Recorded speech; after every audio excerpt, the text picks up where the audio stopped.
نحمدہ و نصلی علی رسولہ الکریم اما بعد فاعوذ باللہ من الشیطان الرجیم بسم اللہ الرحمن الرحیم اوحینا الی موسیٰ، اور پھر ہم نے وحی کیا موسیٰ علیہ السلام کی طرف، واخی اور ان کے بھائی حضرت ہارون علیہ السلام کی طرف، ان تبوأ لقومکما بمصر بیوتا، کہ تم دونوں مقرر کرو اپنی قوم کے لیے مصر میں کچھ گھر۔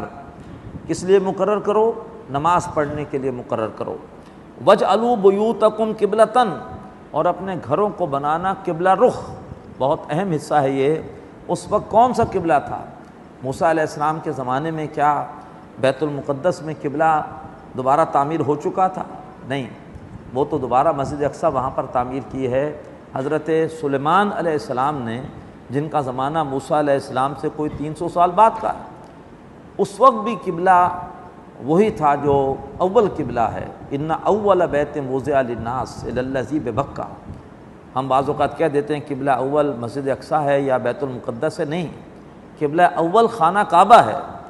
درمیان میں کچھ عرصے کے لیے قبلے کا درجہ دیا گیا تھا مسجد اقصیٰ کو، بیت المقدس کو، اور اس کے بعد دوبارہ اللہ نے پھر خانہ کعبہ کو ہی یہ درجہ دیا۔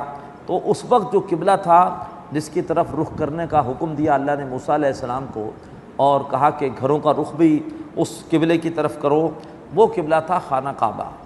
فرمایا وَاجْعَلُوا بُيُوتَكُمْ قِبْلَةً، اور جو اپنے گھر ہیں ان کو بناؤ قبلہ رخ، وَأَقِیمُوا الصَّلَاةَ، اور نماز قائم کرو۔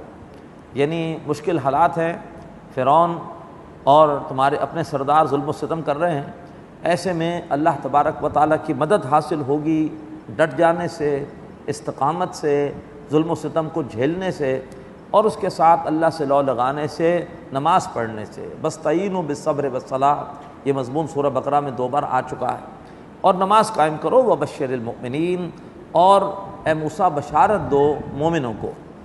وَقَالَ موسیٰ، اور حضرت موسیٰ علیہ السلام نے دعا کی، ربنا، اے ہمارے رب، انک آتیت فرعون وملأہ زینۃ واموالا فی الحیاۃ الدنیا۔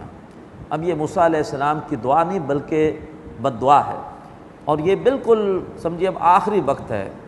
فرعون کے ظلم و ستم سے موسیٰ علیہ السلام اور ان کی قوم تنگ آ چکے ہیں، تو پھر دکھے ہوئے دل سے فریاد نکلتی ہے۔ یہ موسیٰ علیہ السلام نے فریاد کی ہے، فرعون کے خلاف بد دعا کی ہے۔ موسیٰ علیہ السلام عرض کرتے ہیں، ربنا، اے ہمارے رب، انک آتیت فرعون وملأہ زینۃ واموالا فی الحیاۃ الدنیا، بے شک تو نے فرعون اور اس کے سرداروں کو زیب و زینت اور مال دیا ہے اس دنیا کی زندگی میں۔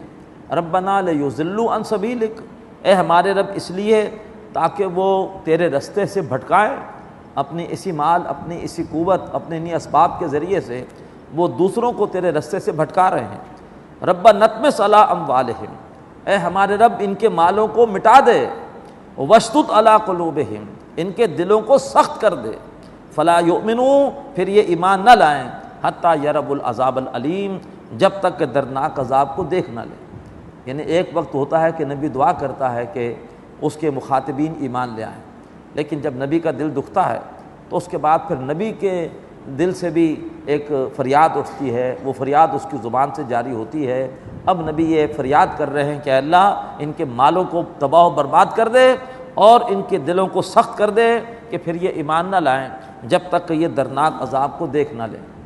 قال قد اجیبت دعوتکما، اللہ نے فرمایا کہ اے موسیٰ اور ہارون، تم دونوں کی یہ دعا قبول کر لی گئی، فاستقیما، پس تم ثابت قدم رہنا، ولا تتبعان سبیل الذین لا یعلمون، اور ان لوگوں کی پیروی نہ کرنا، ان لوگوں کے راستے کی پیروی نہ کرنا جو کچھ نہیں جانتے۔ یعنی ایسا نہ ہو کہ تمہیں بعد میں پھر کبھی کوئی ترس آ جائے، لہٰذا اپنی اس جو بھی تم نے دعا کی ہے اس پر قائم رہنا۔ بارک اللہ لی ولکم فی القرآن العظیم ونفعنی وإیاکم بالآیات والذکر الحکیم۔